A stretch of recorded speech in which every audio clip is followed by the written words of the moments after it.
আজকে ডিসেম্বরের 5 তারিখ, অনেকগুলো কাজ আছে, তো বেরিয়ে পড়েছি কাজের উদ্দেশ্যে। তোমার সাথে সব কিছু আপডেট দেবো। তো ফার্স্ট লোকেশনে ছিল আমার 6টা হেয়ার স্টাইল, তো সেখানে আমি আমার টাইম মতো পৌঁছে যাই এবং আমার অ্যাসিস্ট্যান্টও আমার জন্য লোকেশনে আমার ওয়েট করছিল। তো আমরা ফার্স্ট লোকেশনে গিয়ে সব কিছু সেট আপ করে নিয়ে কাজ শুরু করতে থাকি এবং ফার্স্ট ক্লায়েন্টও চলে আসে, কিন্তু তারপরের ক্লায়েন্টগুলো খুব দেরি করতে থাকে। তো ফার্স্টের ক্লায়েন্টের একদম সিম্পলের মধ্যে একটা বান ছিল। তো কেমন লাগছে অবশ্যই তোমরা কমেন্ট করবে, তো তার কাছ থেকে শুনে নিই কেমন লেগেছে তার। ঠিক আছে তো হেয়ারস্টাইলটা।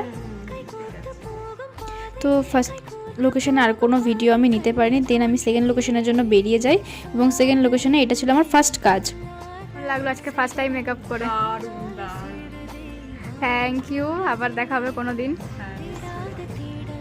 তো ফার্স্ট রিভিউ তো তোমরা দেখলে এবং এটা ছিল একটা বেবি মেকআপ এবং থার্ড ছিল আমার একটা গ্লোই নিউডের মধ্যে মেকআপ। কেমন লাগছে অবশ্যই সবাই কমেন্ট করবে, আর প্লিজ সবাই একটু টাইম অ্যাডজাস্ট করবে। আর এই ছিল আমার 5 ডিসেম্বরের গল্প। তো দেখা হচ্ছে নতুন কোনো ব্লগে। থ্যাংক ইউ সবাইকে।